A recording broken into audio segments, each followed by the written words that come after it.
I ran up a check, I might do it again. Enemies close, had me thinking they're friends. 10 toes down, I'll be free until the end. Crib outside the city, I don't feel safe in my hands. Took so many years, I'm just waiting for the wins. I'm in debt to no one but the one who took my sins. I do it for real, there's no reason to pretend. If I do it once, I do it again. Add it up, bankroll, euro, peso, add it up. I'm just doing me, everything is on me. Oh, you matter what? Add it up, bankroll, euro, peso, add it up. I'm just doing me. Welcome to Millionaire Before 30. Millionaire before the age of 30. This show, we are designing to give you guys the blueprint of how to become a millionaire before 30 years old. I'm Ryan Zolin. I am Brent Daniels, Mr. TTP, and we are absolutely thrilled. We're absolutely excited. We have the phenom, Alex Saenz. Guys, what an honor, and excited to join you guys along with the audience and just provide an amazing process in which works, right? In which actually works. So excited to get started. So, Alex, we talk about, well, let's kind of let everybody know, like, your experience, right? You got in, I mean, you were doing this, I feel like you were doing this as a senior in high school. You were doing real estate. When did you get into it? Yeah, so I learned the concept of wholesaling in high school. Right. So it was actually May of 2015, which is my senior year. Yeah. And one of my buddies, Jalen White, which I think you know, he closed a $13,000 deal in high school. So the proof of concept was there immediately for me. Yeah. And I think that was a huge advantage because I feel like there's a lot of people that look at this industry with a lot of skepticism. Sure. And they wonder, is this real? Am I good enough? Am I not good enough? Like, you know, so it's, for me, the proof of concept was everything. So it wasn't a matter of, hey, is this real? It was, hey, what do I have to do to make it happen? Yeah. Right. And of course, it wasn't easy. Yeah. Right. I wish I could say that became a millionaire in my first 30 days, but it just didn't happen. No. Right. But after 9 long months of putting out bandit signs, door knocking, cold calling, I finally got my first deal. Love it. Right. And I had multiple deals under contract before that. But after those 9 months, I realized, like, man, I was doing it all wrong. Right. I wasn't following the advice of channels like yours or people in the industry Or yours. that were doing it. Yeah. So 9 months to get my first deal. Driving for dollars is how I got it. Yep. And ironically enough, it was $13,000 as Okay. well. Yeah, just massive. like Jalen. So Love it was awesome. That's awesome, man. So let me ask you this. Growing up, did your family own a lot of property? Did they have, or do you come from a family of entrepreneurs? Entrepreneurs, yes, Okay. but different type of entrepreneurs. Go for it. Right? Like, Yeah. my dad worked construction, so he never had a boss, but he was always doing one-off jobs. Got it. So I would consider that a little bit of an entrepreneur. Yeah. And then my grandpa, he owned a market, like a food market Sure. in Mexico. So, Yeah. So he had a corner store. So they never worked for anybody, but I did see that, like, oh, they at least work on their own time. You saw that hustle. Yeah, I saw that hustle. Yep. But as far as property, yeah, I wish.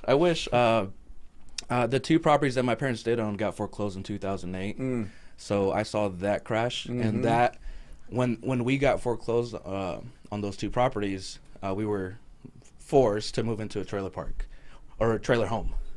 Are you? So yeah, I lived in Wow. Surprise, Arizona. Yeah. $500,000 house. We stayed at income loans. You know, people got ahead of themselves, Sure. including my parents. Sure. But after that, moved into a trailer home, and I was really humbled. Right? I mean, this was a $5,000 trailer home that they bought off Craigslist. Somebody through probate, and I didn't know it was probate until years later. But that's how they got the deal. Yeah. Yeah. So how I grew does up in a that- trailer home. How does that work on your mindset? That, okay, so you transition. You lived in this house. Now you live in a trailer. You've got that was bought for $5,000. How do you go to that to? Oh, I think that I can be a real estate investor.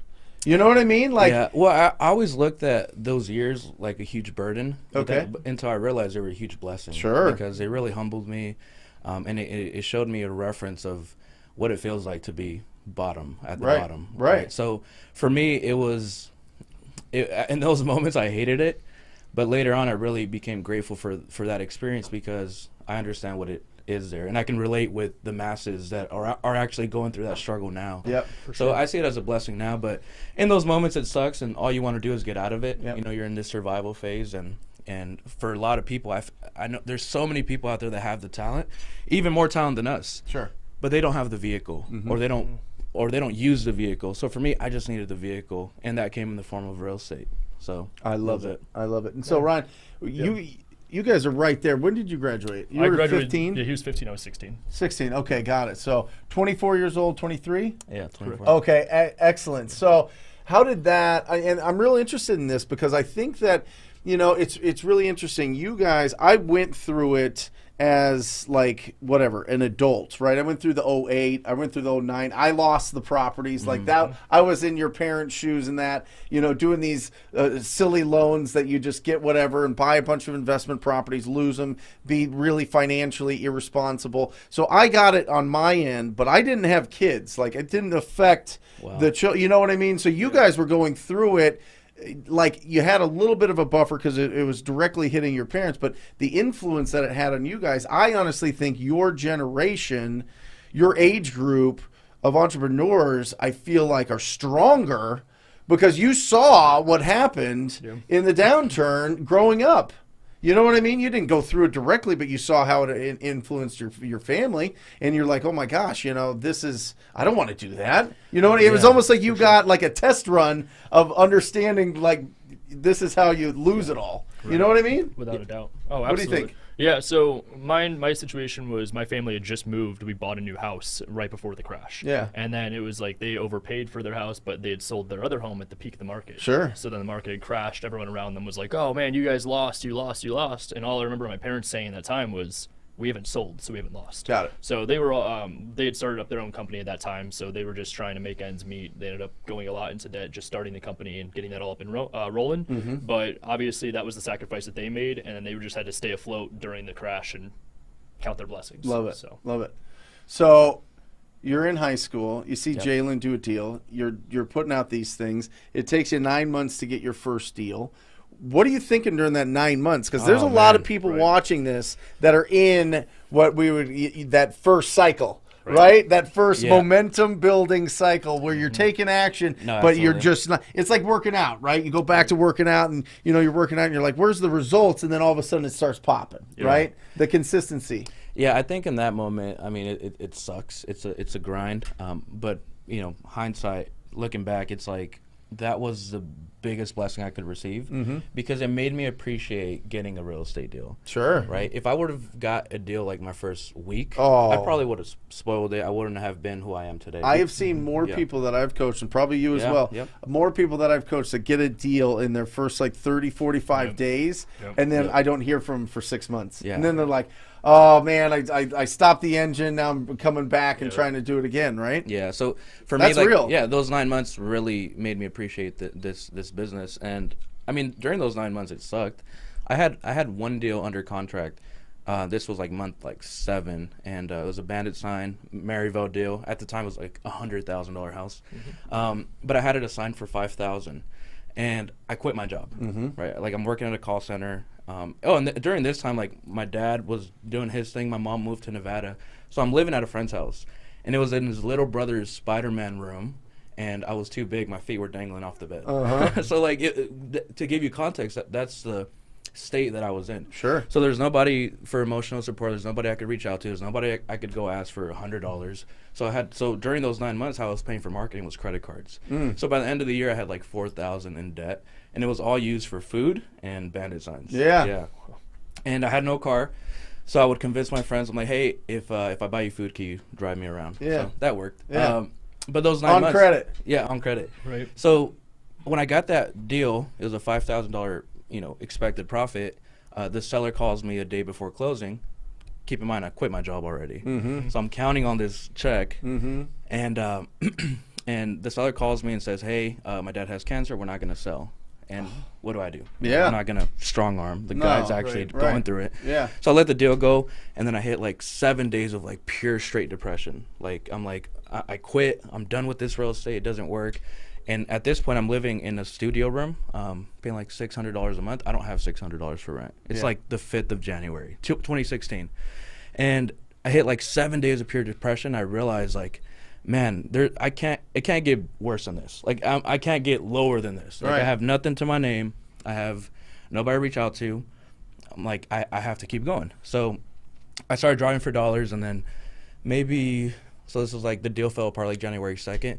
By January, I think 16th. I love how you remember the dates. Yeah, like these it's are all, it's big, all on my important Instagram dates. too. It's all stamped on my Instagram. Yeah. By like January 16th, 18th, I closed a $13,000 Awesome. deal. And after that, just started soaring. Right. Now, you did a presentation at a mastermind that we were at, and it shows all. It's not that you just do real estate now. No. Now you have how many businesses?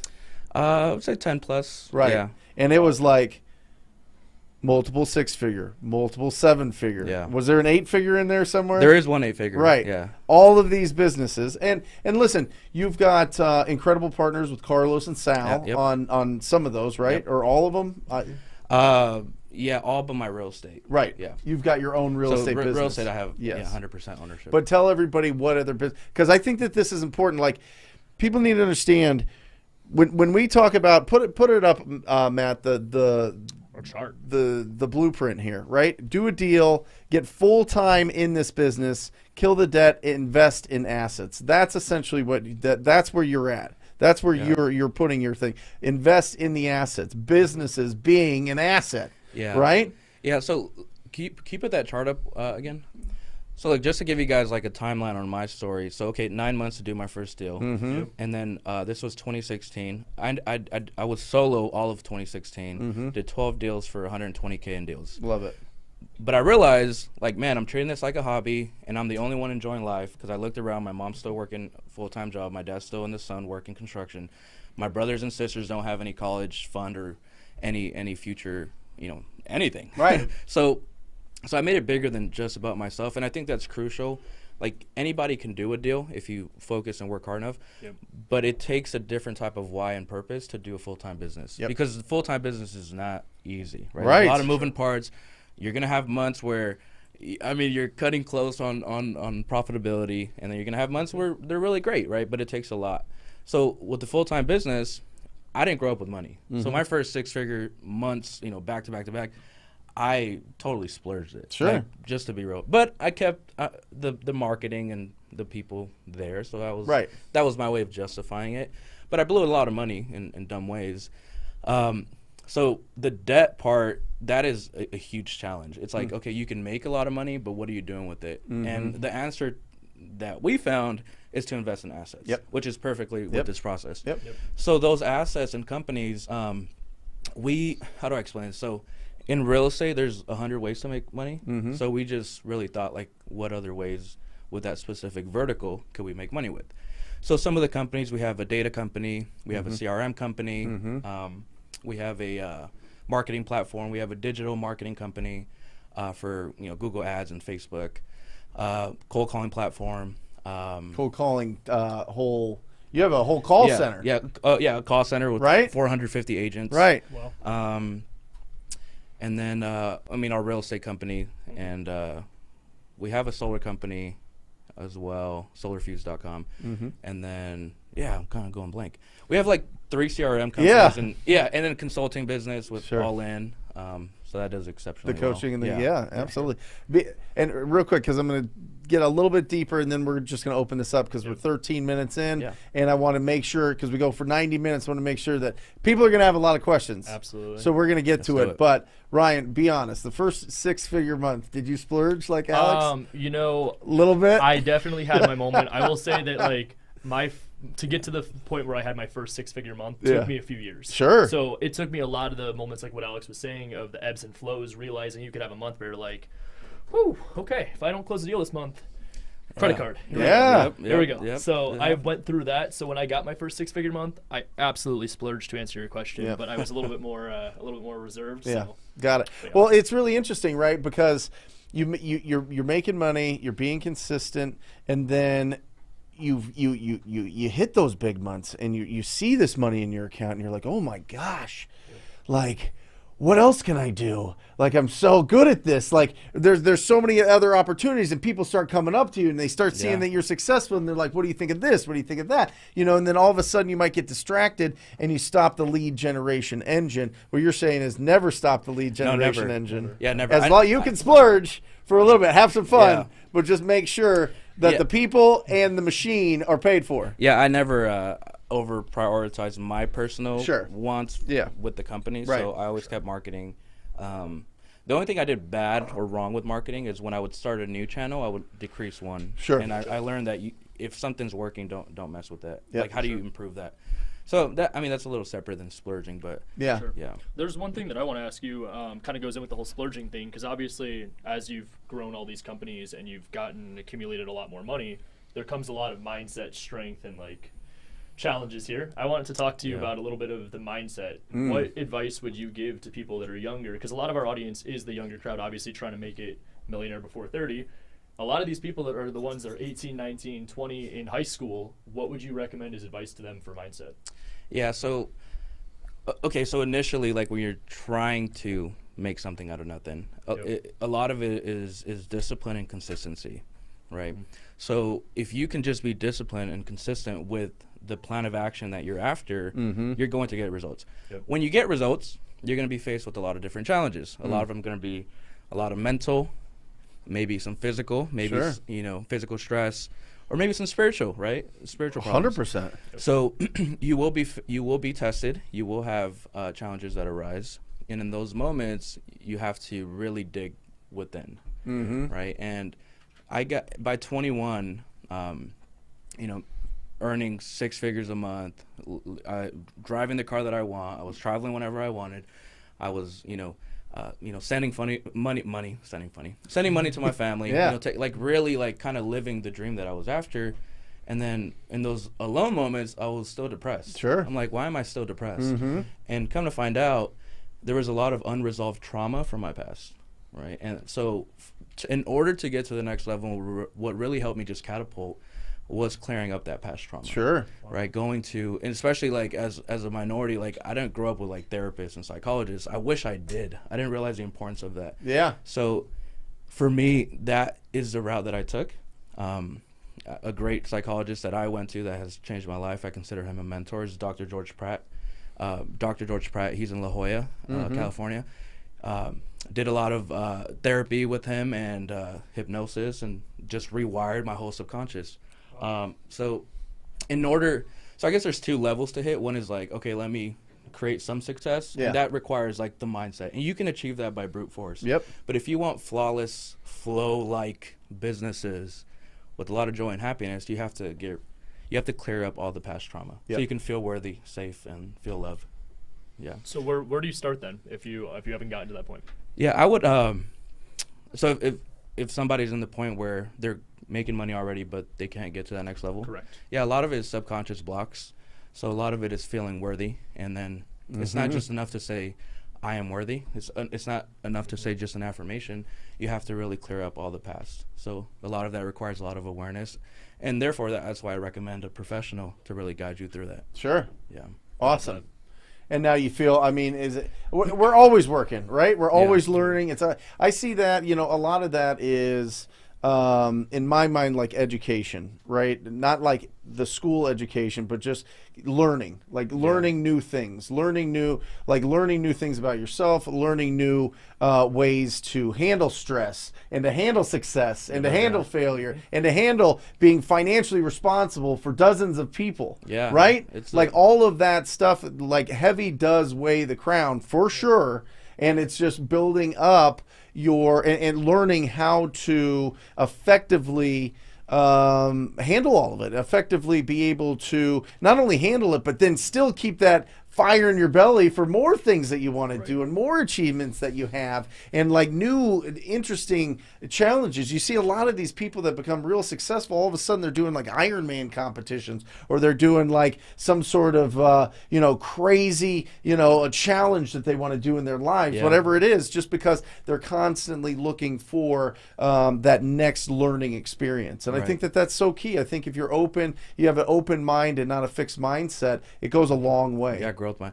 Yeah, and by no means am I portraying to be perfect, because I have my farewell challenges as well.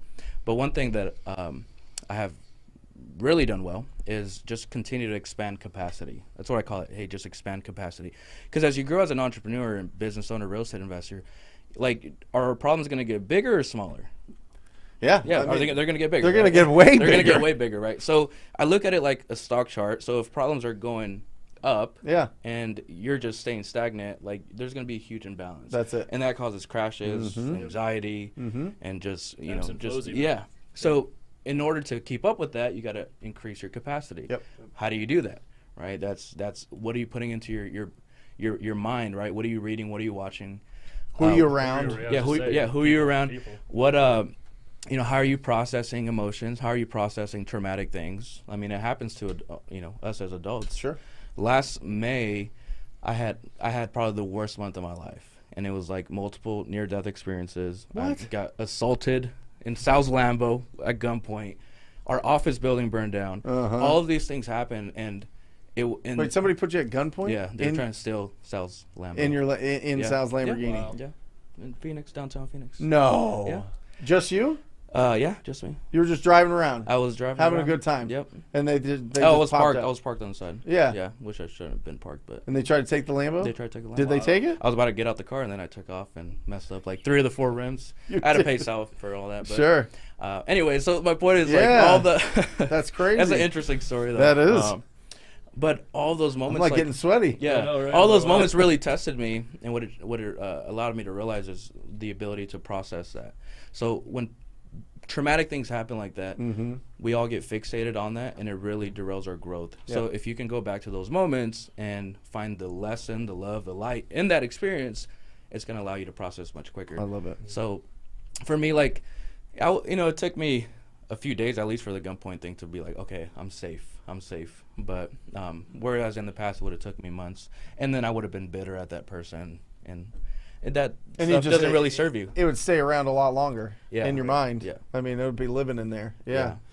Yeah. Guys, any questions? I want to get the comments going. This is a question and answer show primarily. So as you have some questions, we want you to participate. So make sure that you're putting in the questions, comments. If you have any successes that you did not share, that you haven't shared yet with us, make sure that you put it in there. We want to ring this victory bell and to give you recognition and love. Sasha, I love this so much. It's replaced Hulu, Netflix, and most of YouTube for me. Well, good, because this is the real deal. Listen, there is a difference. Remember, anytime that you're taking in any content, you have to look at it through the filter. Is this entertainment?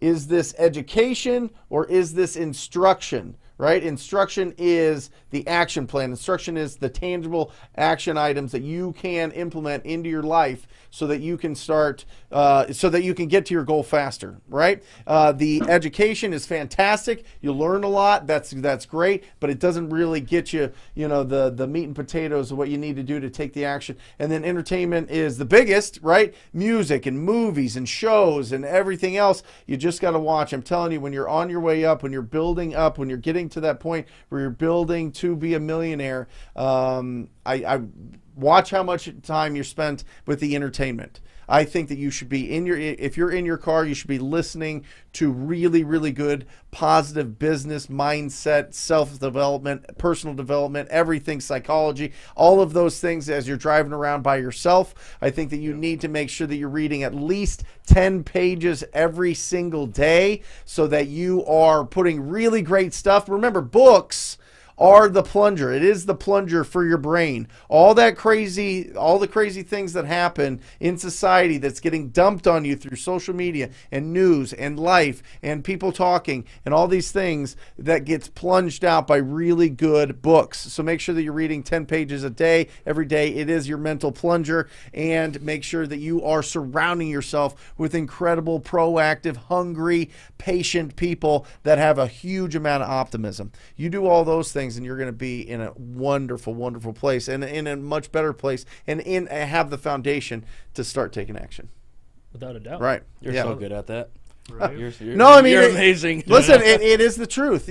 I had this. I had this yesterday. I opened the show yesterday, Ryan and Alex, with 3 things to live a great life. Okay, number 1, keep your house clean.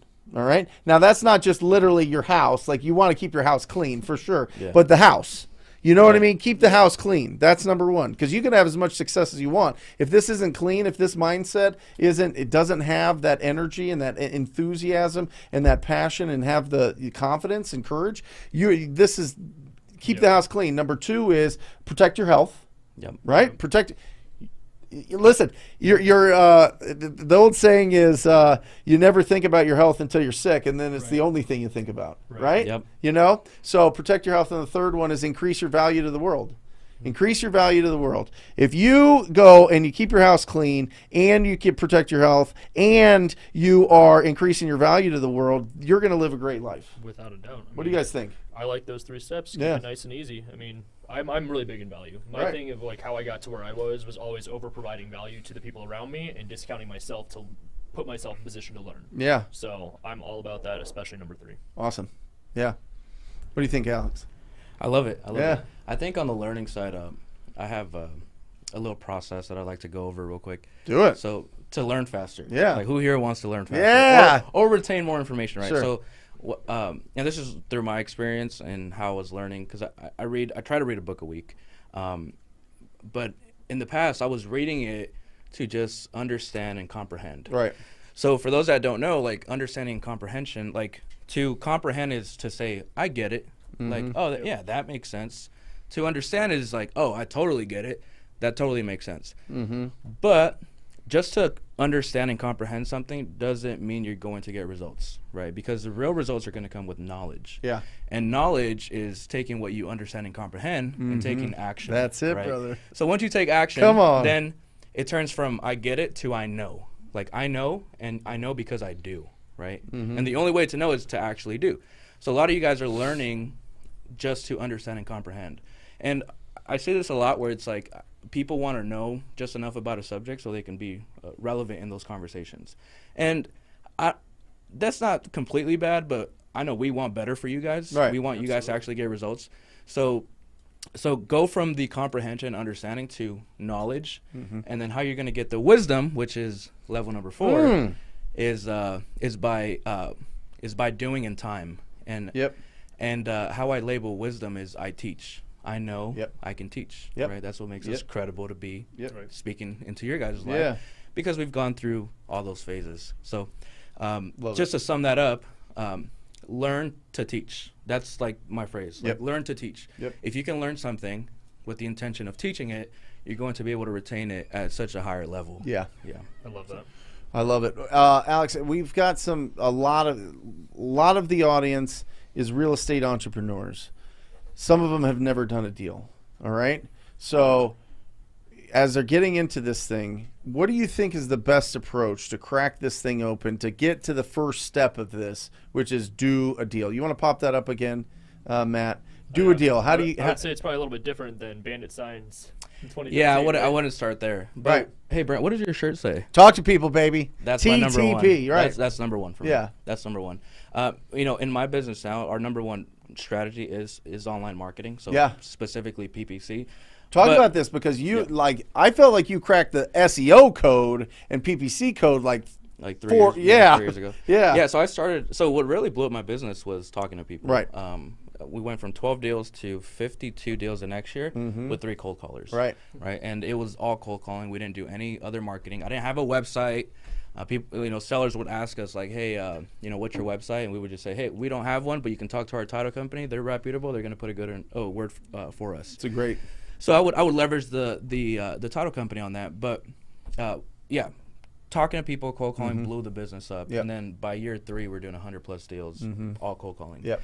And mid-year 3, I started to do online marketing. So I spent $40K in 3 months on ads, and it produced $30K in deals. So it's a negative $10,000 loss. Right. So, but then I'm like looking at Carlos and Sal, they're crushing it on PPC. I'm like, what am I doing wrong? So I go through all my leads, and the problem was that my team was treating them like cold call leads. Yep. Right. So they Yep. were. Oh. Yeah. So with the online. Little bit slower. Yep. Yeah. So here, I don't want this to get away from people, because this is a huge lesson for me. Do not treat your online marketing leads like cold calling leads. Right now, you should have some urgency in those cold call leads. Of course. But a lot of the times it takes a day or a few days to get them back on the phone. Yep. With online marketing leads, they're contacting you, so you want to call them immediately. Inbound versus outbound. Yeah. Yep. So with PPC, so we turned it on again with a different type of energy and intention. So now we just have a 5-minute rule. So any lead that comes, they have to call within those 5 minutes. And if it's a live call, it better be answered. Or it goes like I'm like the 6th or 5th person in line. So if it reaches me, I'm freaking. I don't discipline my team, but I'm like letting them know, hey, this is not right. You're like, hey Yep. guys, Yeah. what's going on? But yeah, we've been doing well with online marketing. So I bought a domain, which I unfortunately lost to another big company. You did? Yeah. So the I remember name, you going through that. Yeah, the name is offerhome.com. Right. Paid $10,000 for the domain, invested into the website. Spent a few $100,000 on SEO, and then PPC. We're doing $30K a month on it. So it was it was solid. I mean, we had great reviews and everything. So I lost that domain, but we have a different one now. So now we're doing PPC in 8 different states. Awesome. So, Do you have a state that is getting further ahead than the others? Are they all kind of evenly spaced? What does that look like? they're pretty evenly spaced. Okay. If I were to choose like out of the 8, I'll tell you guys my 8. So Yeah. it's Florida, Georgia, Alabama, Texas, Arizona, Nevada, California. You just Oregon, do the whole state? Washington. Yeah, statewide marketing. All right. So like my cost per lead is like $60. Right. Yeah. Right. But Florida and Georgia are our best states. Yeah. Florida and Georgia. Yeah. And then Awesome. anything in Phoenix flies off here. So How do you pick a market? for me, I choose. I mean, okay. So I mean, my advice is always like to do deals in your backyard to start with. Yep. But for me, I look at where the funds are buying. So that's our strategy. How do you know where the funds are buying? The highest rental rate versus medium home value. Yep. So like in Georgia, like you'll have a $200K home that rents for like $2,500. I know. Right? It's It ridiculous. seems crazy to us. Yeah. Yeah. So in Phoenix, it's kind of different now, but it was the case a few years back. Yeah. So just really strong rental markets is what we're after. Awesome. Yeah. Have you thought about going? Yeah, so we actually soft expanded, but we're in Texas. We've done deals in Texas, Vegas, Florida, Atlanta as well. I've done a handful in California, and I hate that state, so I'm not really into that market myself. You've done some California. Yeah, Big I've done deals a in lot of California, deals right? in the Bay Area. So that's been prime market, and then we've done a lot of SoCal stuff too. But Yeah. California, like we had to pay a tenant $25K last month to move out. Right. So you're dealing with that stuff. You're dealing but with we that a made lot, yeah. 65K on the assignment. So Sure. For sure. for us, it's worth it. Yeah, Nice. Yeah. Let's open it up. let's do it. All right. Come on, Albert. Go ahead. What's explain. up, broski? Yeah, Albert, Yeah. we miss you, bud. It's Ryan's my business partner. partner that's usually sitting Miss in, you the, too, in man. the hot seat. Yes, exactly. Albert, we miss you, bud. Have fun in Utah. What's he doing in Utah? He's partying it up at a wedding. Yeah. Come on. You're missing the show for a wedding. It's Thursday. Who gets married on a Thursday? I mean, you don't have to show up till the day of the wedding. What are we doing? No, I'm just kidding. I'm just kidding. Albert, we miss you. We'll see you next week, buddy. Here we go. I'm in the Esparza. I'm in the Phoenix market. It's really saturated. Do you guys recommend me to start in a different market? I think Alex hit that one pretty well. Yeah, look, there's 1,000+ wholesale deals a month going down, right? Right. What makes you think you can't get 1, 2, 3, 4, Right. 5, right? And I would even say 1 or 2 deals. Correct me if I'm wrong here, Yeah. but average spread 10K, 2 deals a month is pretty life changing for a lot absolutely. of people. No, For everybody. Absolutely. So I would focus. My advice would be to focus on specific zip codes, like 3, 4 zip codes. There you go. Get really familiar with it. Know what people are buying it for cash, and target every single house there. Our average deal in Phoenix is closer to like 40K now. Wow. Yeah, we're 42. Yeah. Yeah, we're 42 here. Esparza. This is our biggest year that we've had, and it's Phoenix. So, what I'd say is, don't listen to what other people are telling you. I have found in this business, you have to test everything because you will hallucinate whatever you want. And if you hallucinate that there's no deals, that's what you're going to get. If you hallucinate that you're going to do 100 deals here and you're going to make $4 million because you average 42, you're going to make it happen. I'm just telling you, it might take you 10 years. It might take you 3 years. It might take you 5, whatever it is, but who cares? Like, the opportunity is absolutely bananas. There are more properties than there are investors. That's for sure. The day that every single ugly property is, changed into a beautiful, beautiful city where everything's pristine and everything's updated, that will never happen. Never. That's a fantasy. So there are plenty of deals. But I would say Alex hit it right on the head. Find a specific area that you become obsessed with. I would go out and find the 1,000 worst houses within like a 5 or 10 mile radius of where you live, depending on where you live. I mean, if you're in Paradise Valley, that'd be different. But if 5 or 10 miles around where you live, find the 1,000 ugliest houses and be absolutely obsessed with them. Yep. I'm just saying, what do you guys think? Okay, if they get 1,000 properties, they go obsessed. They're door knocking, they're calling, they're handwriting, they're leaving notes, they're finding them on social media, DMing them. All 1,000 obsessed. How many deals do you think that would trickle down to in a year? Oh, in a year, I would say a 10? minimum. Yeah, I was gonna say 10. Yeah, 1%. Yeah. 10? 10 deals? 10 minimum. What's the average in Phoenix? 40K pop. And let's just say you're just getting started. That means that maybe you have to JV. Maybe you have to JV with somebody. Maybe you have to get in and split 50-50 for a little So you bit make and get 200. that deal done. So you've got 20 and you're learning the business. Yep. I'm telling you. It changed my life. It's not. I'm telling you, it's changed all of our lives. We're all in it. We've all done it in this market. Yeah, proof of concept is real. And yeah, there's so many deals happening in Phoenix. So yeah, go after it, man. Yeah, I Go say it after all the time. I mean, people literally. I'm telling you, guys. People were telling me in 2004. Oh, you guys. Getting in at the wrong time, bro. I'm telling you, the 90s were bad. Oh, the 90s were incredible. Oh, it's too late. It's too saturated now. This is 2004. Oh, man. Okay? This is 2004. Oh, the market's going too hot in 5, 6, 7, 8. Oh, it's going bananas. Oh, there's not enough room. Everybody's jumping in here. There's 40,000 licensed real estate agents. There's all these investors. Every real estate coach lives here. All these other things. And still, I'm standing here before you, letting you know that the opportunity is limitless. I don't care what market you're in. I really do. I believe that. If you focus on it, you'll get it. 100%. Yep. Nathan, right. Go ahead. From Nathan, I am attempting to squeeze myself into people's schedules by calling at the right times. I call around lunchtime, 9 a.m. to 11 and 3 to 7. After work, what time would you guys suggest? Awesome. So for us, I mean, we call pretty much all day long. Yeah, same here. I would say that if you're looking for specific times, it's just about tracking what your numbers are. So if you are tracking your numbers from 9 to 11 and 3 to 7, just be consistent with it for at least 30 days and see what the results are. But personally, I just like calling all day long. Yeah, we'll call, morning, mid-afternoon, and afternoon. And then we double call. So, we'll call. If they don't answer, we'll call again. Right back, yep. And sometimes, normally they most people do answer. Well, I mean, not most, because sellers, little, 10%. Yeah. But you do get a boost in answers. So call. If they don't answer, call back immediately. And then if they ever ask anything, just say, hey, I thought the call didn't go through. Just continue with the call. Right. But normally they never ask. So I guess we're placing 6 calls a day during the day. Yep. And I was talking to Brent about this last week, and so I know his opinion on this, but I'm curious of yours. I would say that a lot of this business, especially with cold calling going direct to seller, comes down to timing. Would you say that timing is a big factor with it could even be said as The like timing luck. on when they're ready to sell. Yeah, when they're ready. Yeah. Yep. Yeah, no, absolutely. It really is. That's why follow-up and building up the pipeline is so important. Yep, for sure. I know we're still doing cold calling, but when I had 25 callers at one point, and we're getting 80, 100 leads a day. Yeah. Wow. And Yeah.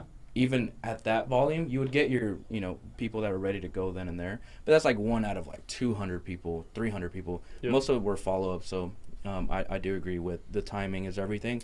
And then one thing, if a seller tells you to call back 4 weeks from now, call back 2 weeks and just say, hey, I know, address it right away. Hey, I know you told me to follow up a month from now.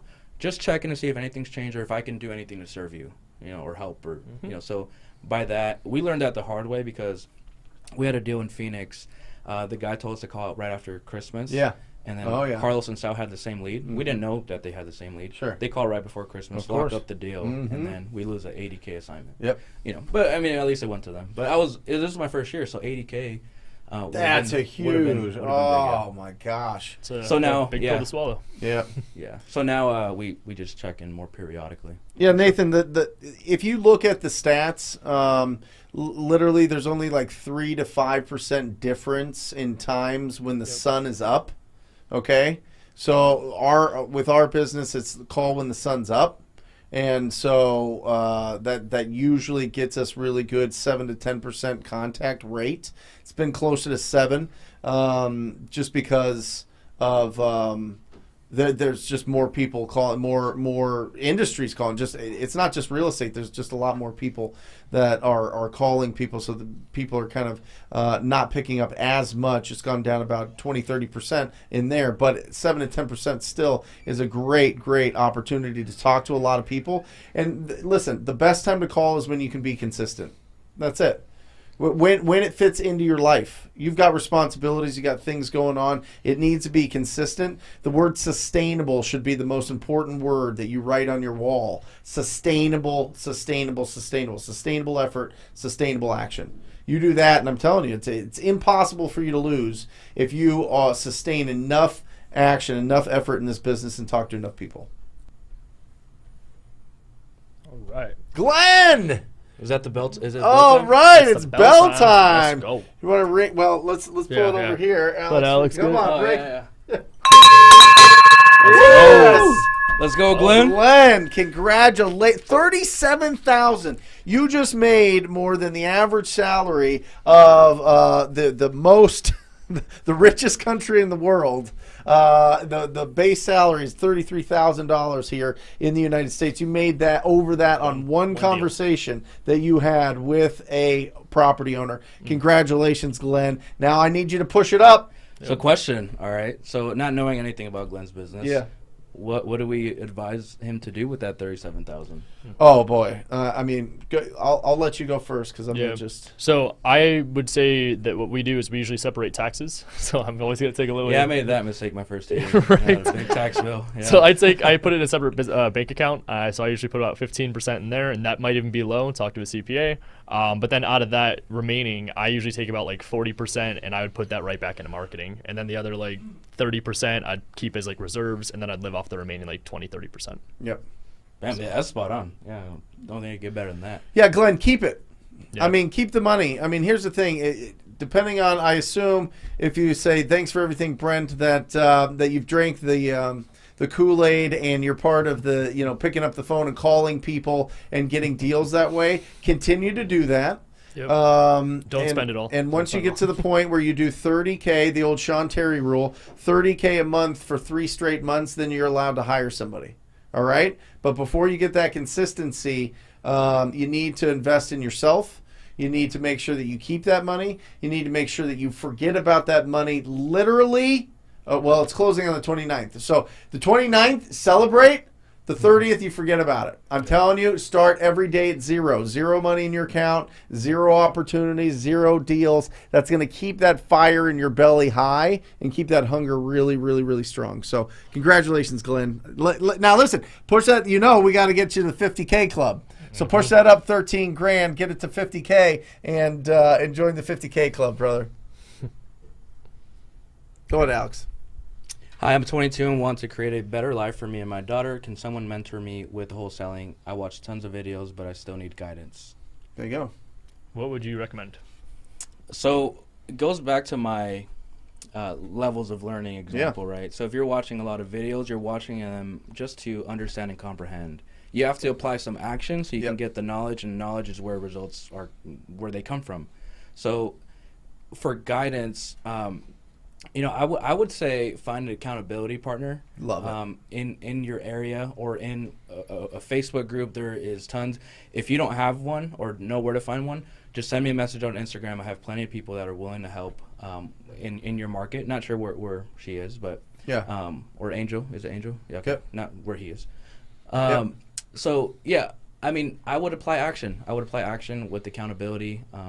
That is, a recipe for success. And one thing you got to realize is you're 22, right? So never compare yourself, not even to 23, 24-year-olds or Brent or anybody, because 22 is an amazing age to start in this real estate game. And I always told myself, I'm like, even if it takes me, at 18, I said, even if it takes me 7 years, by the time I'm 30, I'm going to be a millionaire. That came a lot sooner, but you are in a great age to just learn and take action and begin to make something out of yourself with this real estate industry, and just don't quit. you don't want to look back, 10, 15, 20 years from now and say, man, I wish I would have stuck to real estate. Right. Alex, So- how many times do you hear that too from people that are like twice our age, that they're like, if I could go back and change one thing, I wish I would have started sooner. Yeah. I tell them the same thing. I'm like, man, I wish I started at 13. Right? I know. That's how I feel Yeah. too. But yeah, I mean, 22 is a great age. What do you guys think? Well, that's what like Mahoney said yesterday. When's the best time to plant a tree? 20 years ago. When's the second best time? Now. Right now. Yep. You know what I mean? Like, if you didn't start. So, Angel, here's the deal. The guidance that you need is going to come from the experience that you get. I'm telling you, like, enough. Find an ugly house. Get the property owner's info. There's a ton of different ways to do that. If you want to do it for free, just go to your county recorder's office or go to your tax assessor's office. You Google it online. Tax assessor, put in the address. You're going to get the owner's information. Get their phone number. Call them up. See if they would consider an offer in their property. Rinse and repeat, rinse and repeat, rinse and repeat. Surround yourself with people that are doing this business, because that's the biggest problem, Angel. I mean, the biggest hurdle that we face is our crew growing up didn't do real estate. Our crew growing up aren't entrepreneurs. They're often at 22 years old. Everybody that you know that you've grown up with and that you're really cool and tight with is all over the place. They're doing all sorts of things. They're starting new careers. They're starting families. They're getting married. They're doing all this crazy stuff, right? You need a central core of people around you that are doing this business. You can find it. You can squat up with people in the comments of any one of the shows that we put on 3 times a week, on Monday in the hotline, Wednesday with the investing show, and then here on Thursday with this show. So squat up and just take the action. Listen, nobody wants you to go, hey, what do I do? You know what to do. If you want to get the guidance, go out there and take action and say, hey, listen, I'm making all these calls. I feel like there's something here, but I'm not really sure. Can you help? Yep. If you're proactive, you are a magnet. That's why we have Magneto painting somewhere. You're a magnet. I mean, you truly are a magnet. If you're going with energizing enthusiasm and being proactive, you are going to bring people into your life, Angel, just like Alex has done, just as all of us have done. So, there you go. Get after it. Mm-hmm. Ooh. That's a good one. Yeah. So from DJ, how to get over the fear of cold calling. So I could tell you the way that I did it was the first team that I started on at 18 years old. As much as I hated it, it was a blessing in disguise. I was cold calling 10 to 12 hours a day. So they would basically set me up with a dialer, and I had a whole system, and I just had to go through it. So for me, my best advice may not be what would work for you, but it's the best thing I have on the table. It's just getting over it by doing and understanding that whatever it is that you're scared of, I mean, I always say nothing good's going to be coming when you're comfortable. So what is that? It's the dreams are on the other side of fear. That's it. So That's it. Alex? I would add have a what's it called, so like Beyonce has a certain identity. oh, it's almost like a second personality type thing. But like, it's Like an alter ego? alter ego. yes, There, that's the yes, word I'm looking yes. for. So yeah, that really helped me out. Right when I hopped on the phones, I was somebody else. I put my Superman cape on. Yeah. So you got to get rid of, not rid, but you have to be able to step out of your current identity, which is fear-based, into something that is confident-based. So, I for me, like, I thought about different things, specifically superheroes or something like that. But really, I love you that. You got to step out your current identity and just pretend you're somebody else on the phone. That's right? awesome. So, and I learned that more through like psychology on like having like different personality types, and it's not something crazy. I'm not trying to sound crazy, but Right. But it allows you to it's true to step into a different zone. So like as a father or a business owner, I'm not a father, but I'm trying to make the example. So you have to have your business hat on, you have to have your dad hat on, you have to have your husband hat on, and then you have to have your child hat on to be able to play with your kids. Sure. Right? So like those are all different identities. So if you can create a new one for cold calling, it That's does confident. really well. That is beautiful. And remember, DJ, you're not afraid of cold calling. You're afraid of people being mean to you. That's all it is. And listen, the faster that you can understand that they're just living their lives, they're not going to like somehow have a tracker on their phone, find out your current location, drive to your house and shoot you in the head. Okay? That's it's not going to happen. Yeah. That's the worst case scenario. Worst case, yeah. That's the worst case, right? That's the absolute worst case scenario. Yeah. But what really happens is they go, no, click. and then you move on. Yep. Rejection is hard, okay? Like people being mean and having a bad like negativity towards you is hard. You know what's awesome? When you find that 10% of people that will have a conversation with you, that do need some help, that do need that aren't going to make the decision to get themselves out of a situation, and you help them out. I'm telling you, focus on that. Focus on the effect, not on the cause. It's everything's cause and effect here. You're thinking way too much of the cause and how it's making you feel, as opposed to what value you can provide to that 1, 2, 3, 50, 100 people a year that you truly support and build an incredible life from.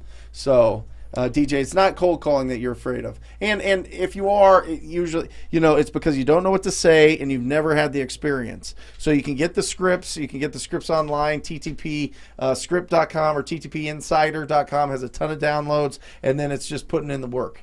It's just putting in the work, and then you build it up. And I'm telling you this, DJ, after you talk to 1,000 strangers and ask them if they would consider an offer on their property, you can talk to anybody about anything. Absolutely. It's going to bleed over to every part of your life, and it's going to be a huge skill that most people won't do. Oh, and it's a skill that sets you apart forever. Forever. If I lose everything, I can talk to people. Right. Like you. I could drop you anywhere in the world, Anywhere. and you're going to make money. Yeah. You're going to provide by value. that ability. And then just a mindset shift too is like we were back in the day, because we were 18, 19, like my team.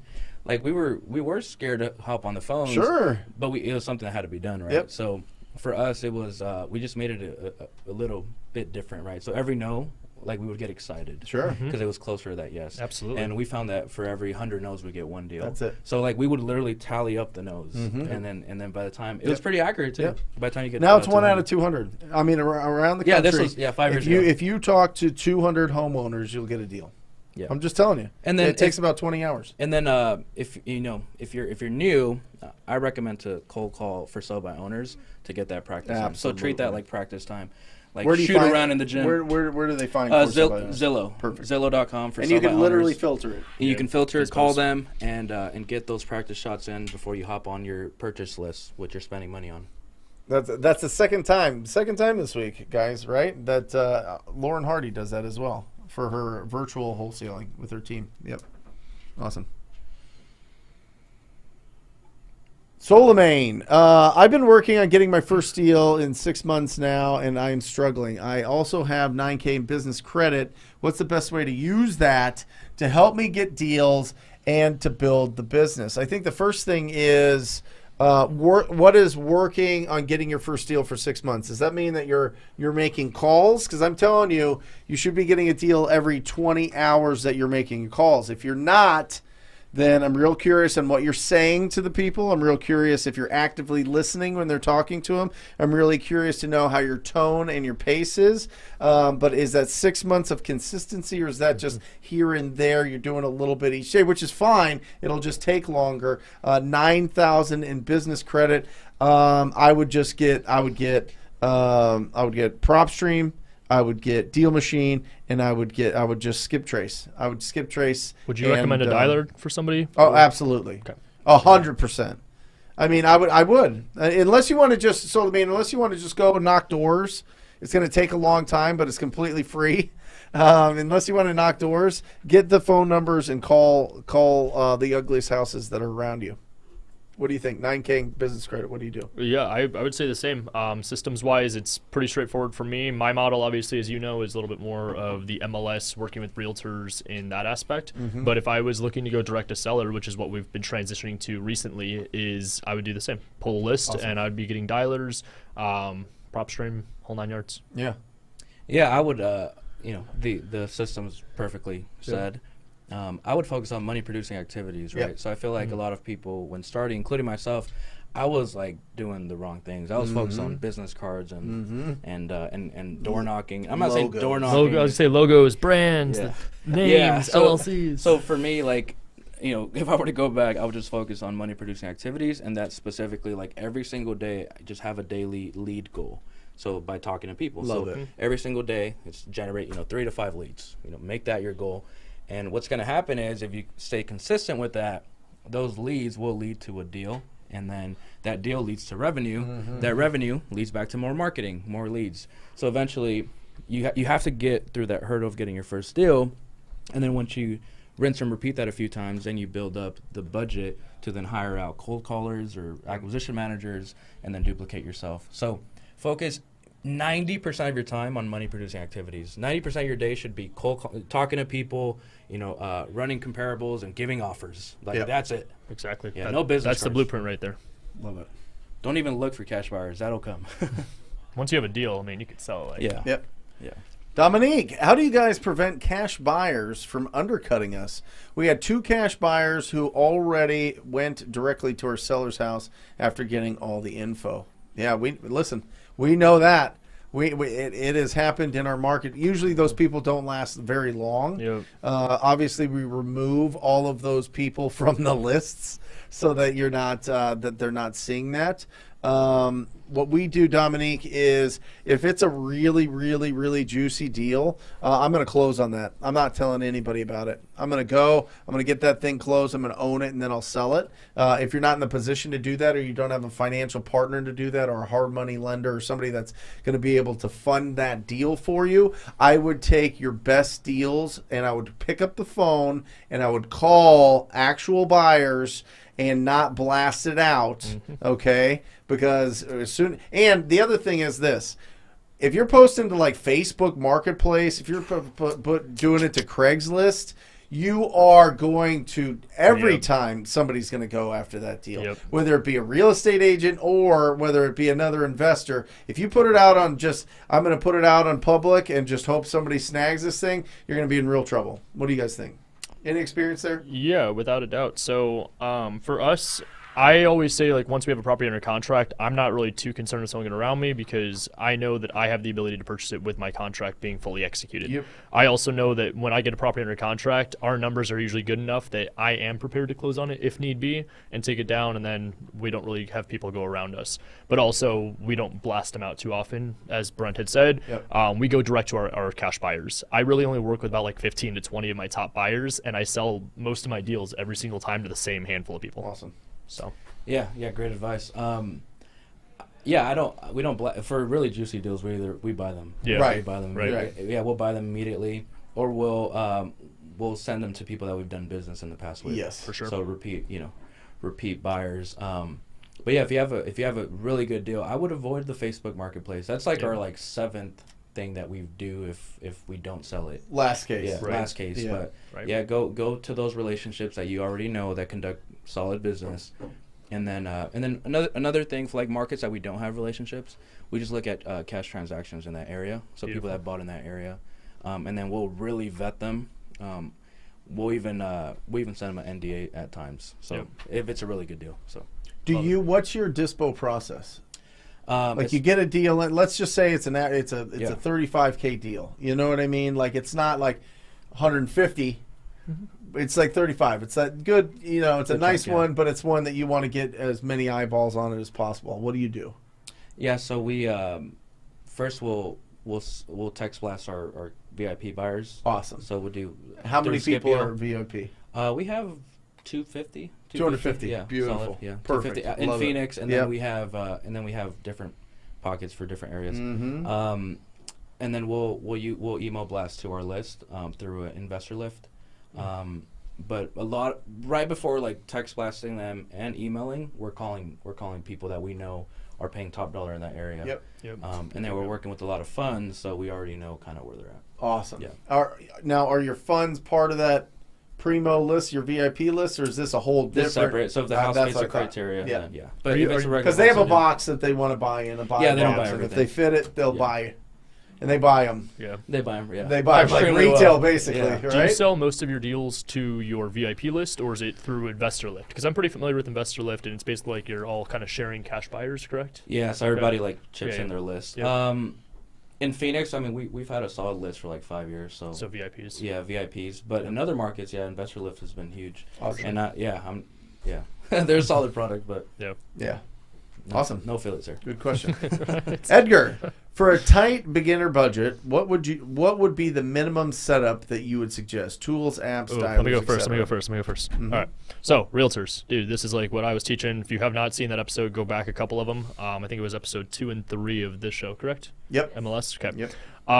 Find agents. I always say what I teach is that the hardest part of the traditional business, being a realtor, is finding a client. The hardest part of the investment side is finding a deal. If you were to go on the investment side and trying to find a deal, go find the people that are actually in this business that are looking at homes all day long. You go and you build an army of realtors and you have them all be basically bird dogs for you, going and finding properties and writing offers on your behalf.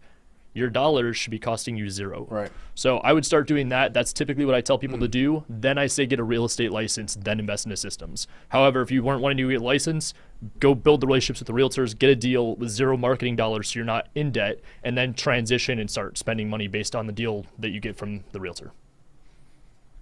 Boom. That's spot on. Well, Yeah, peace out, drop the guys. mic. Love it. Yeah. See you guys next week. I love it. Go ahead. I mean, you got all the tools. Yeah. I mean, let's. Yeah, I mean, Let's give them some variety.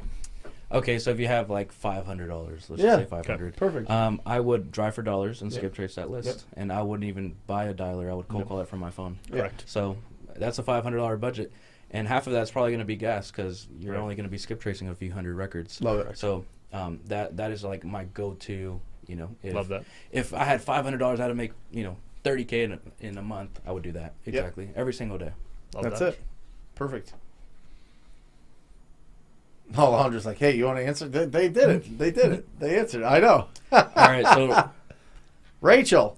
Rachel, Alex, I see your notebook in front of you. Do you carry that everywhere? What's in there? You have your buyers list there. I don't have my buyers list, but look, I am a student of the game. Yeah, so absolutely. Every podcast, every interview I go on, I'm writing notes. Yeah, right? me So too. Yeah. I'm writing notes. I love it. And then I have, I have 2 mentors that I have consistent calls with, so I'm always documenting everything. But at home, I use the same notebook every time, but I have probably like 10 of them from like the last 2 years.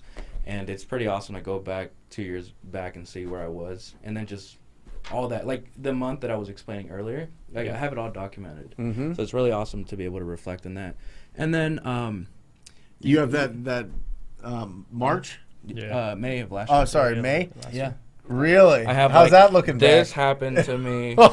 This is how I feel. And then Yeah. and so it's awesome. Cool looking back. I keep all of them. I mean, Alejandro knows. We've got stacks of these things in the office, and I just flip through it, and I go back, and I'm like, oh, my gosh. Yeah, we have our family mastermind. Like, Yeah. I got some notes on you. Yeah. Where you at?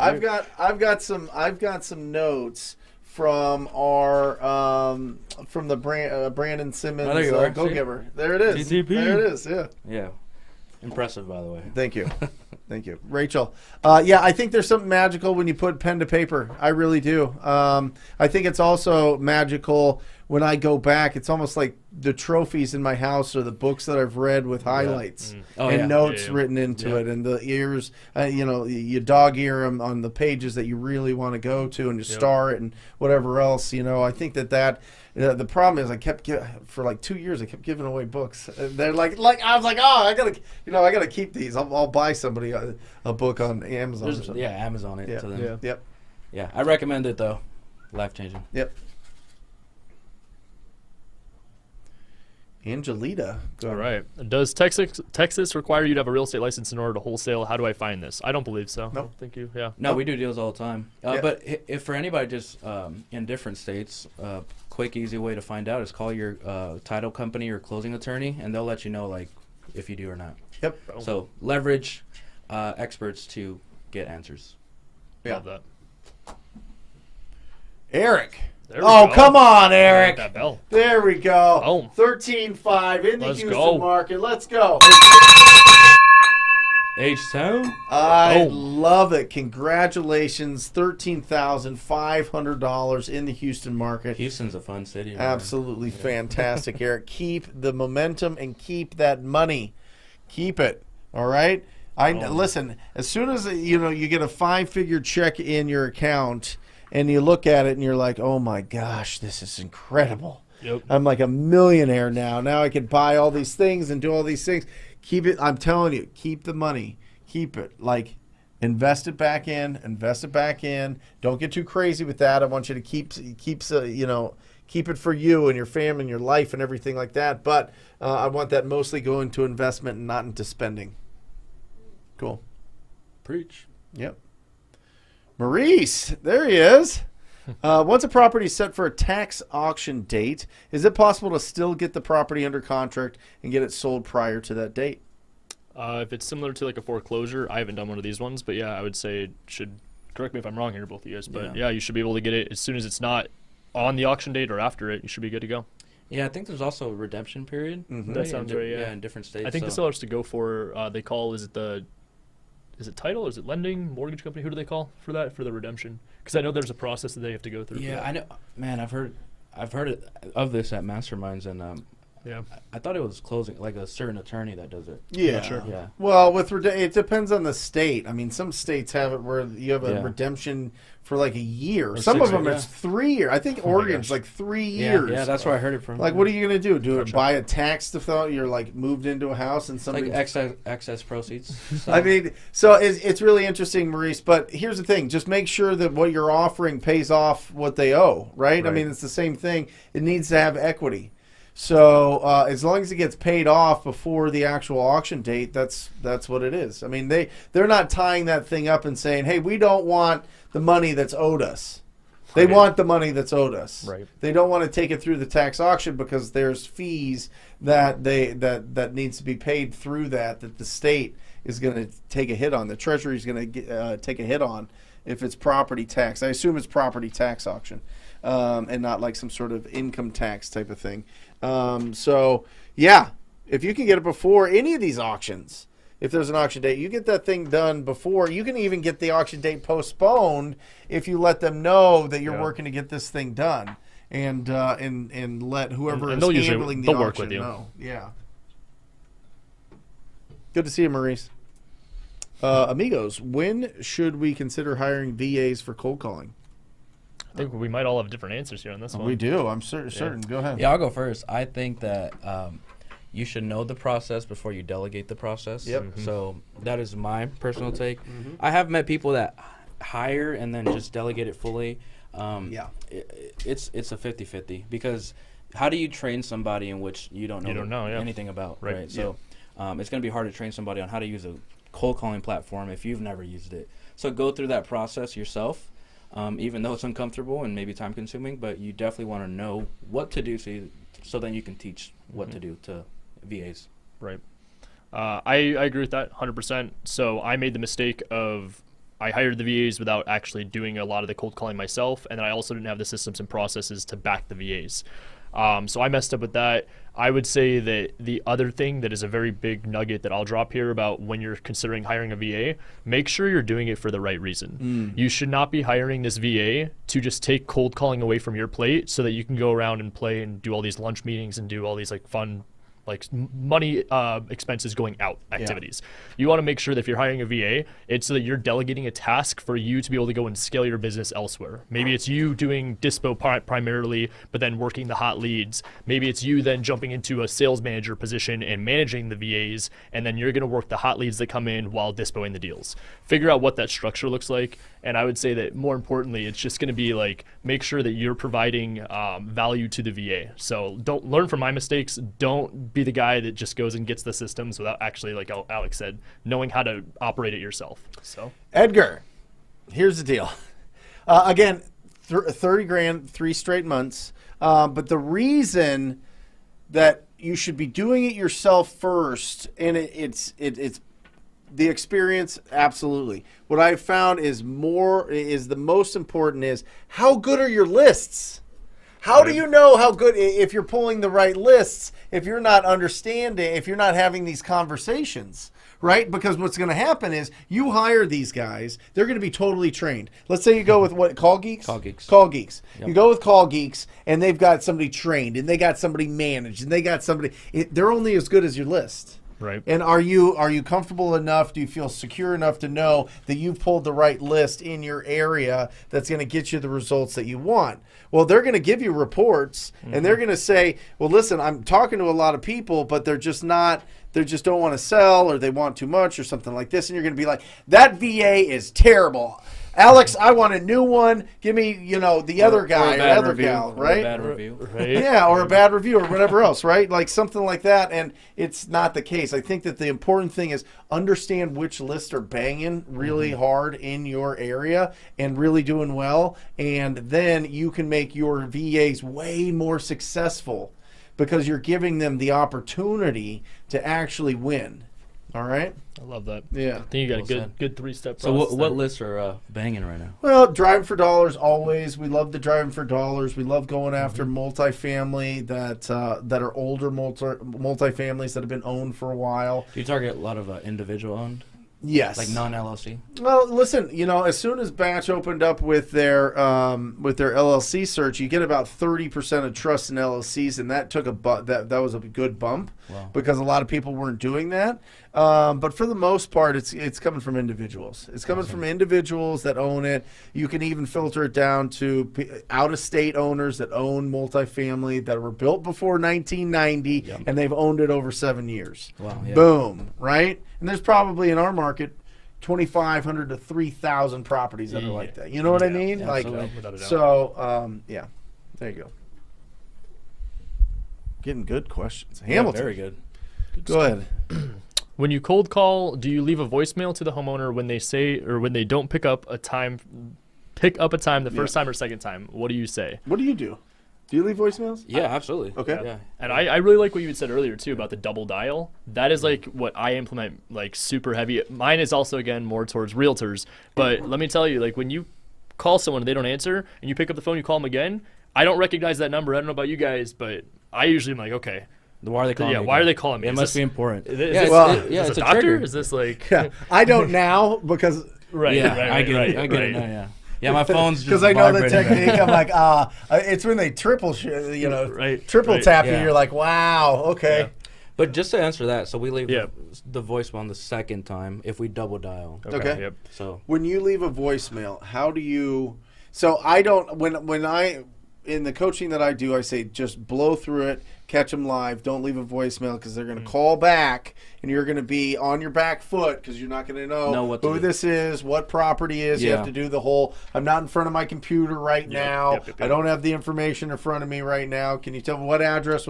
You know what I mean? What do you? yeah, so like, how do you? Yeah, because we do make that successful? with multiple callers and dialers. So we'll leave a voicemail. Yeah. And then that number is a what is it called? A press 1, press 2. Okay. So it's press 1 to leave a message, press 2 to be removed from the list. Got so it. It's not a call back live to agent. It's Okay. live if it's a call back live to a voicemail system. Yeah. And then my team will filter through that.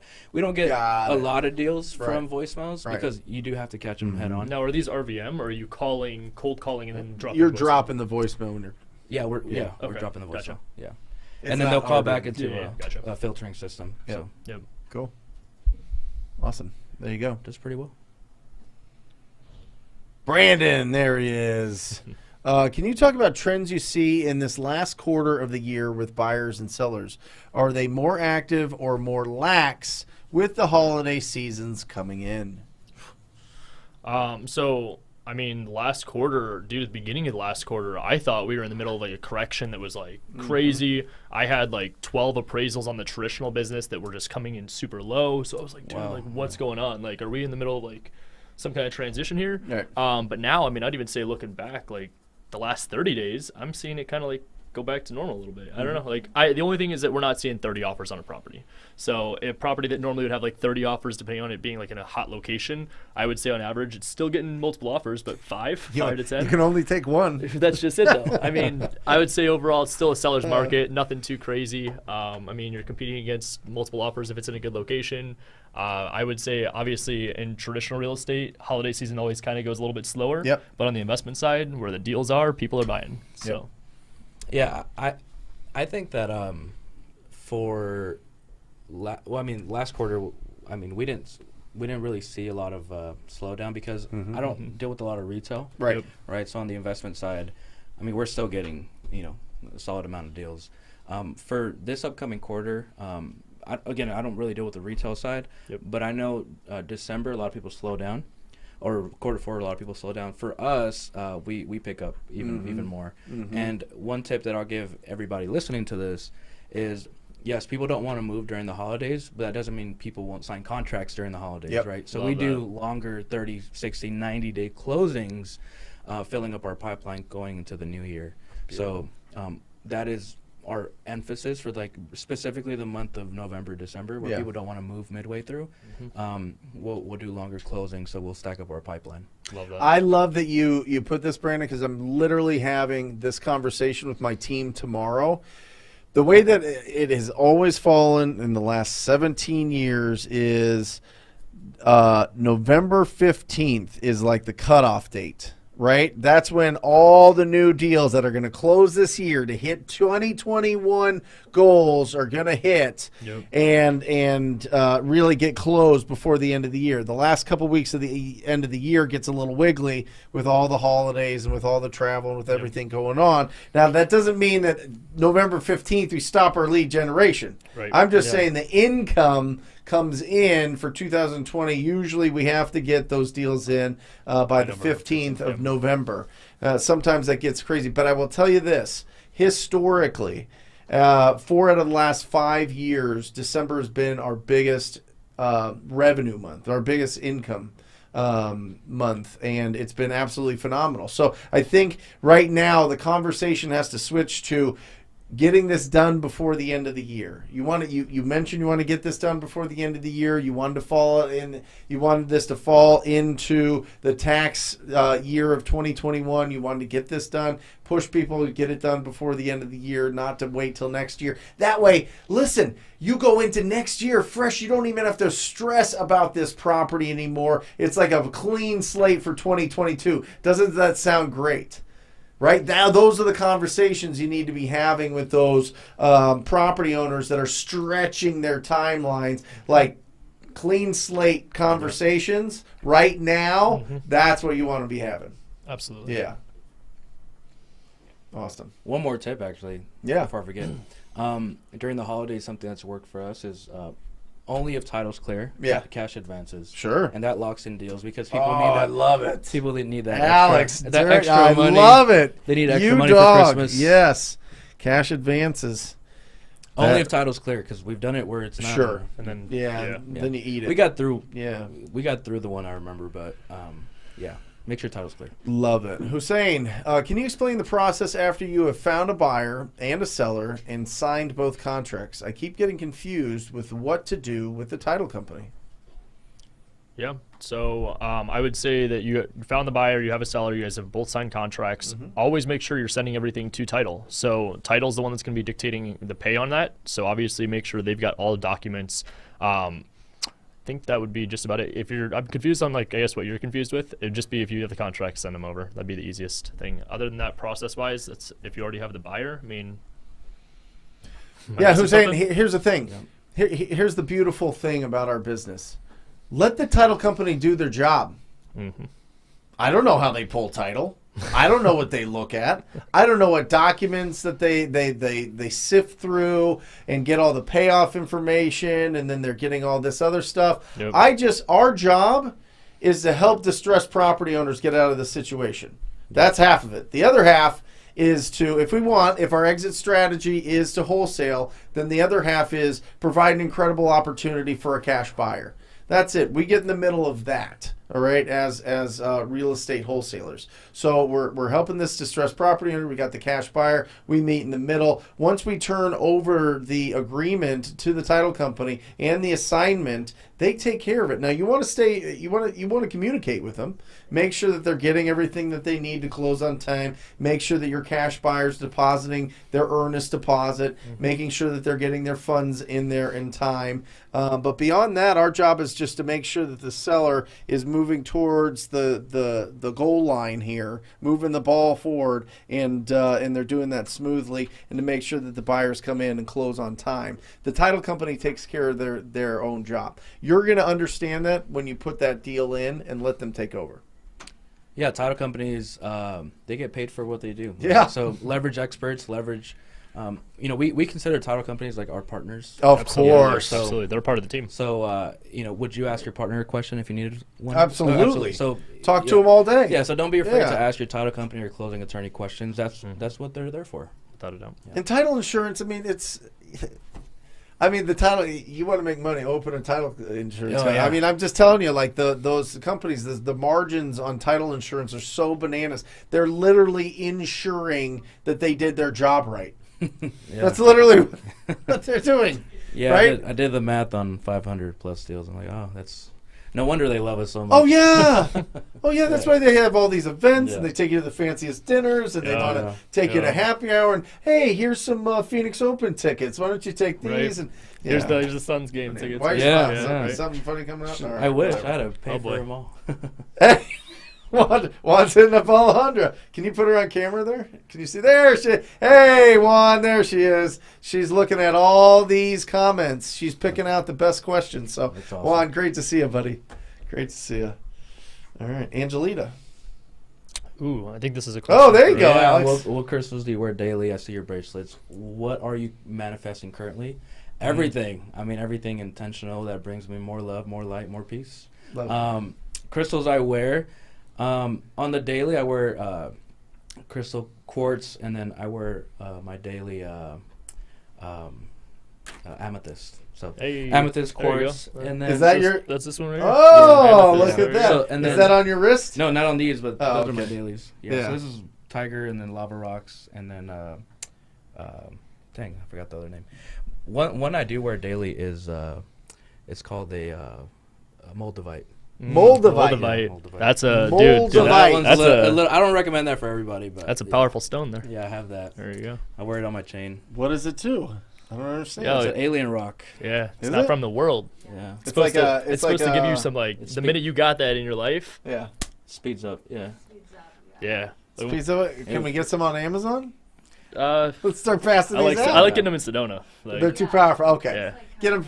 yeah. Are these like space rocks? It's like a little green. meteors? It's green. It's got like the Like it's a like got meteor? bubbles in it. Yeah, like, it's a meteorite. yeah. Yeah. Can you pull up a picture of it so I can see it on here? Yeah, I got my shot. It's like Joe Rogan in here. Right? I know, right? Yeah. Love That's it. Yeah, I awesome. love this. I love this setup. Right? Yeah. But yeah, I That's think, awesome. look, I think anything when you give intention and you place your attention on the intention, Yeah. that's what manifests. Manifested. So Yep. attention plus intention equals results. Love that. That's what I live by. So. Love it. Let's see what this magic rock is. I want to see this thing. That's cool. Barb, my son is 16 and wants to be a part of the business. What can he legally do before the age of 18? Well, Barb, we're not attorneys, but what I can tell you is he can go find you. He can go bird dog and put the list of the properties that are really rough. Write down those addresses or click the Deal Machine app. Make sure you use the coupon code TTP for that Deal Machine app. It gets you the biggest discount. It's the cheapest cost that they have for that. He can just go and start building your driving for dollars. I mean, he can get on the phone. We have people that get on the phone and call people up and see if they would consider an offer. Now, you're just going to have to check with all the attorneys in your state and just find out what can't. Oh, look at that thing. That's Sort of. bananas. No, it's What was it called? Moldavite.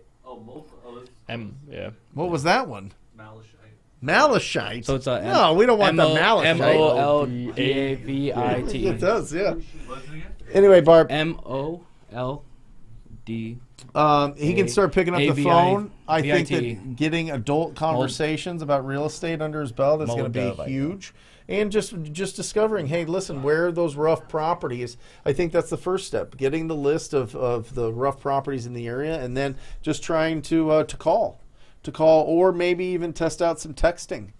See if that goes. But just make sure that when you're texting back, it's grammatically correct. You don't have to be perfect. You want to make it sound like it's natural, but you don't want it to be too hyphenated. All right. For sure. What do you think? 16 years old. Dude, I would say for me, and this is where I was at 16, wasn't a good headspace. I thought, I had way too much of an ego. I thought the world owed me something. Sure. I would say at 16, I would challenge that there might be a similar mindset to an extent where you're going to want to make sure that they have the right foundation pieces. You want to make sure that they're set up with the right resources in their life and the right support before they jump into something like this, because this is an extremely mentally challenging business, even though it's extremely rewarding. So that's the best advice I got for 16. Yeah, I'll add to this because we have you guys know Jacob Blink? Yeah, Yeah. of course. Yeah, so he went through our programs and he was 16 when he started. Yeah. And one thing he did was leverage his dad, right? His dad for all the paperwork stuff. So Barb, if you could be there to support your son for all the legal paperwork, you sign off, he learns, he does the business. That could be a really good way of doing it until he's 18. Absolutely. Awesome. Let's check out this crystal. Yeah. Oh. Yeah, so Moldavite, right? Yeah. Yep. Or is that the Yeah. other one? Moldavite. that's Moldavite. How do you spell it? Moldavite. Yep. Is that right? MOLD. A-V-I-T. Yeah, so I went to a gem show in Tucson. Yeah. And, Oh, that one's that, awesome. Yeah, that little crystal right there. Like I paid $1,000 for that alone. Like Yeah, it's really like small. this big. Yeah. Yeah. And then they pair it with the Herkimer Diamond quartz, which is like the highest quality quartz there is. All right. And so you pair that together, and it's like a really powerful combination. Yeah. I will say, like, been in that spiritual So world. what do? You just hold it? I have You it on do- a chain. you so Put gotta- it in your mouth? I What don't do have you it do? on me. I can't wear it every day. You gotta like cleanse it. You gotta like. There's a whole like process there. Yeah, I can't wear it every day because I get a lot of head energy. Yeah. Yeah, it's very- definitely it's out very there, real, but it's very real. yeah, I Like, get a yeah. lot of head I energy. keep mine in my purse. Yeah. And I have some in my car. Yeah, I'm a big crystal nerd myself. All Like, right. yeah, that's Well, think it's about it. It's energy. All right, let me It's energy. debunk some of the skepticism. Yeah. Right? So like, okay, so Go when for it. okay, so we have our phones, right? Yes. Okay, I don't know when my light's on. The light's always on. That's why. That's right. So okay, we have our phones. A lot of it is silicon, right? Like, Okay. That transmits the frequency to the cell phone towers and Okay. connects with everything. Yep. Right. So cell phones use crystal to transmit the frequency. Sure. Right. So because people are like, oh, but that's it's all these negative connotations on crystals. But a lot of it, like, do you think that this is like bad juju using your phone? No. Like, no, it's not right. So it's No. it's a perception we have. Right. Same thing with crystals. So there's certain crystals that amplify different things. You look at a circuit board, you look at any type of computer, there is crystals in that computer. So so if you Watches. Watches have a ton. Literally. yeah. Yeah. So imagine do you believe that your thoughts carry a frequency? Got it. Do you think that thoughts are like really like any successful investor person or entrepreneur that I meet, they would say like thoughts are a big part of the game, right? Yeah. Like the mindset stuff. So if our thoughts are transmitting an energy, Okay. right? We can use crystals just like phones to amplify that. Awesome. Right? That's why like Sedona is like a Cool. really hot spot. I love 'cause it's Sedona. all crystal underneath the earth. Yeah. So it's just a big antenna to amplify your thoughts. Awesome. Yeah. So with crystals, it's it's a little out there, but I love it. I love it. Yeah. I love it. That's awesome. One more? We don't have that many questions Okay. left, but I have a question for you guys. What are like the top like real estate books or like mentality, like mental books that you guys read to either spiritually, Alex, I know you're very spiritual, Yeah. or just in wholesaling in general? Got it. Top books? Yeah. Let's start. I'll go first. I was gonna write them down, but Well, I'll Yeah, give you some time. yeah. I mean, obviously, you got to, The Go-Giver is my go-to. That one is absolutely phenomenal. But that is it's basically a parable that came from the root of Think and Grow Rich. Think and Grow Rich then evolved into The Strangest Secret by Earl Nightingale. And then everything kind of stemmed off of that. I don't care if you're Tony Robbins. I don't care if you are Robert Kiyosaki. I don't care if you're any of those guys that talks about the mental side of the business. Thoughts are things, just like we're talking. I mean, you are right now the sum total of all the thoughts that you've had. Yep. So our brain is incredibly powerful and can be wildly influenced by a lot of different factors. So it's really important that you read to put great stuff in there and you surround yourself by incredible people. Without There a you go. doubt. Yep. There you go. For me, it was same foundation. We talked about this before, Yep. but Think and Grow Rich and then Rich Dad Poor Dad is Yep. such a great foundation. Yep. Some other big books for me, I really liked Who Not How. I great. liked Great book. There was Profit First. We've talked about that one a few times too. I think that if you're at the point where you're making money and you're trying to figure out, man, my profitability doesn't make sense, where's all my money going? Yeah. Profit First is a great book. And then I also, I haven't really talked about this one much, but Jab, Jab, Jab, Right Hook by Love Gary it. Vee. Yep. I use that one more than I talk about. But yeah. That's awesome. So I was at an event once and somebody asked this question like, hey, what books do you recommend? And I think they asked Eric Thomas. Yeah. And he's like, don't ask me what books I'm reading. Tell me what problems you have. Yeah, sure. Yeah, so I look, when I read, because I have a whole library at home, I look at the problems I have in my life, whether that's I'm not organized or not productive or health or whatever it is, then that's what I read, right? But I just wanted to say that because identify the problems that you have in your life and then go read those books. I love it. Right. But I'm going to give my top 3. Number 1, The Big Leap by Gay Hendricks. That book is amazing. Talks about something called resistance, which we all face in our lives. Doesn't matter how much money, what age or color or anything you have. We all face resistance in different forms. It labels it as an upper limit problem, and then the term is OPE. So OPE is like you're gulping, OPE.